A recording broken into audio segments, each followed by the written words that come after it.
আসসালামু আলাইকুম। আজকের ভিডিওতে 16.2 এর আরো একটি গুরুত্বপূর্ণ অঙ্কের সমাধান করাবো। সেটা হচ্ছে 10 নম্বর প্রশ্ন।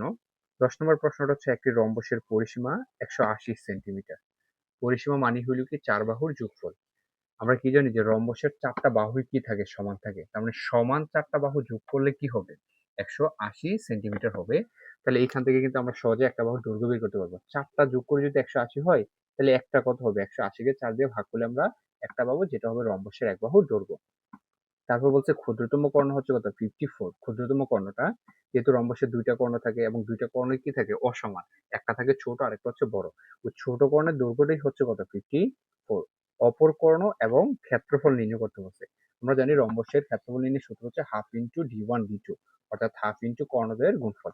তাহলে এখানে একটা কর্ণ দেওয়া আছে, ক্ষেত্রফল বের করতে হলে কিন্তু আমাদেরকে আগে অপর কর্ণ বের করতে হবে। এবার এই প্রশ্নে অপর কর্ণ বের করতে বলছে। যদি অপর কর্ণ না বলে শুধু ক্ষেত্রফল নির্ণয় করতে বলতো, তাহলে কিন্তু আমাদেরকে কি করতে হবে? অপর কর্ণের দৈর্ঘ্য বের করতে হবে। তাহলে আমি কি করছি? এবিসিডি একটা রম্বস এঁকে নিলাম। এবিসিডি হচ্ছে কি একটা রম্বস, অর্থাৎ সবগুলো বাহু সমান করে রাখছি। একটা কোণ কি নয়? সমকোণ নয়।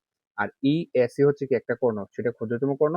আর বিডি হচ্ছে অপর কর্ণ বা বৃহত্তম কর্ণ। কর্ণ দুটো পরস্পরকে কোন বিন্দুতে ছেদ করছে? এই বিন্দুতে। এই বিন্দুটার নাম দিলাম কি? ও। তাহলে আমি কি লিখলাম? যে মনে করি এবিসিডি রম্বসের পরিসীমা 180 সেন্টিমিটার। তাহলে এক বাহুর দৈর্ঘ্য কি হবে? রম্বসের 4টা বাহুই কি থাকে? সমান থাকে। তাহলে সমান 4টা বাহু যদি 180 হয়, তাহলে এক বাহুর দৈর্ঘ্য কি করতে হবে? 4 দিয়ে ভাগ করতে হবে। তাহলে 180 কে আমি 4 দিয়ে ভাগ করে কত পাচ্ছি? 45 পাচ্ছি। তার মানে এক বাহুর দৈর্ঘ্য 45। তার মানে এই জায়গাটা 45, এই জায়গাটা 45, আবার এটাও 45, আবার এটাও কি 45 সেন্টিমিটার। ঠিক আছে? 45 কি হবে? সেন্টিমিটার হবে। বাকিগুলো তো আমি লিখলাম না। ক্ষুদ্রতম কর্ণ, ক্ষুদ্রতম কোণটা কোনটা? এসি না? তাহলে ক্ষুদ্রতম কর্ণ এসি, এটাকে আমি জি1 ধরলাম। কত? 54 সেন্টিমিটার। আর অপর কর্ণ কি? বিডি। অপর কর্ণ বিডি কে আমি কি ধরে নিলাম? জি2 ধরে নিলাম। এখন আমরা রম্বসের ক্ষেত্রে কিন্তু একটা জানি যে কি, রম্বসের কর্ণদ্বয় পরস্পরকে সমকোণে সমদ্বিখণ্ডিত করে। তাহলে কি লিখবো? যে আমরা জানি রম্বসের কর্ণদ্বয়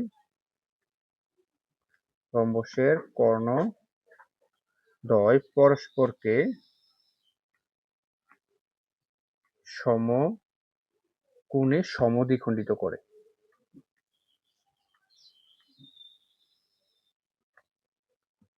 রম্বসের কর্ণদ্বয় পরস্পরকে সমকোণে সমদ্বিখণ্ডিত করে। এটার মানে হলো, এই যে রম্বসের এসি কর্ণ আর বিডি কর্ণ, দুইটা কর্ণ কোথায় মিলিত হয়েছে? এই ও বিন্দুতে মিলিত হয়েছে না?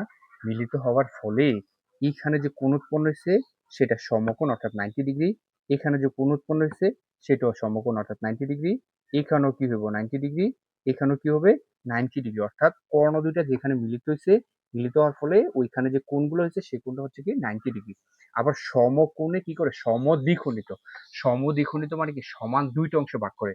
অর্থাৎ এই এসির দৈর্ঘ্য যা হবে, এই ও থেকে এ পর্যন্ত তার অর্ধেক হবে, আর ও থেকে সি পর্যন্ত বাকি অর্ধেক হবে। যদি এসি 10 হয়, তাহলে এ থেকে ও পর্যন্ত হবে 5, আবার ও থেকে সি পর্যন্ত হবে 5। আবার বিডি কে যদি আমি 20 ধরি, তাহলে বি থেকে ও পর্যন্ত হবে 10, আর ও থেকে ডি পর্যন্ত হবে 10। আশা করছি এই জায়গাটা বুঝতে পারছো। তাহলে এখন যেহেতু সমকোণে সমদ্বিখণ্ডিত করে, তাহলে এসি কর্ণ, এই যে এসি ক্ষুদ্রতম কর্ণ কত? 54। তাহলে এই জায়গায় কত হবে? 54 এর অর্ধেক হবে না? এই জায়গাটা হচ্ছে কি ও এ। তাহলে আমি বলতে পারি কি, যে ও এ সমান ও সি ইকুয়াল হইল কত? 54/2। তার মানে কত? 27 সেন্টিমিটার। 27 সেন্টিমিটার। তার মানে এই এ থেকে ও পর্যন্ত হবে 27, আর বাকি ও থেকে সি পর্যন্ত হবে বাকি 27। 27 আর 27 যোগ করলে আবার কত পাবো? 54 পাবো। কিন্তু আমাদেরকে বের করতে বলছে অপর কোণ। তাহলে অপর কোণ বের করতে হলে আমি যদি এই বি থেকে ও পর্যন্ত বের করতে পারি, এই জায়গাটা যদি পাই, এই জায়গাটা যদি 10 হয়, তাহলে এই জায়গাটা 10, 20 হয়ে যাবে। এই জায়গাটা 30 হলে এখানে 30, তাহলে আমি এই জায়গাটাকে বের করবো। যেহেতু এখানে একটা সমকোণ উৎপন্ন হয়েছে, তাহলে এ ও বি এটা একটা ত্রিভুজ, তাই না? এটা কি ত্রিভুজ? সমকোণী ত্রিভুজ। কেন? কারণ এখানে কি হয়েছে? 90 ডিগ্রির কোণ উৎপন্ন হয়েছে। মনে রাখতে হবে, পৃথিবীতে এমন কোনো ত্রিভুজ নাই যে ত্রিভুজের একটা কোণের বেশি 90 ডিগ্রি হবে। একটা কোণে 90 ডিগ্রি হয়, সেটাকে কি বলি? আমরা সমকোণী ত্রিভুজ বলি। তাহলে এ ও বি হচ্ছে কি একটা সমকোণী ত্রিভুজ। তাহলে আমরা কি লিখতে পারি? ত্রিভুজ এ ও B A, A O B A. তাহলে এই সমকোণী ত্রিভুজের অতিভুজ কোনটা? এবি না? সমকোণীর বিপরীত বাহুটা কি কি অতিভুজ বলে? তাহলে অতিভুজ হচ্ছে কি এবি। তাহলে অতিভুজ স্কয়ার ইকুয়াল কি লম্ব। আমি যদি ওবি কে লম্ব ধরি, ও ভি কে যদি লম্ব ধরি, তাহলে ও সিটা হবে কি ভূমি। আবার ওবি কে লম্ব ধরলে ও এ হবে ভূমি। আর ও এ কে যদি লম্ব ধরি, তাহলে ওবি হবে কি ভূমি। যে কোনো একটা ধরলেই হবে।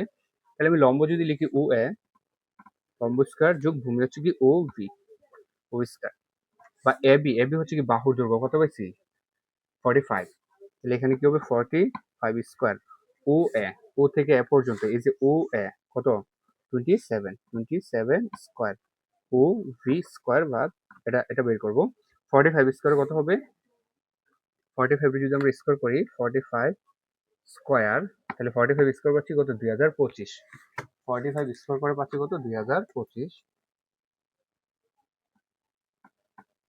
2025 ইকুয়াল 27 যদি স্কয়ার করি 27 স্কয়ার, এটাকে পাচ্ছি 729 প্লাস হচ্ছে ও বি স্কয়ার। এখন 2025 থেকে 729 কি হবে মাইনাস হবে না, তাহলে 2025 থেকে যদি 729 যায়,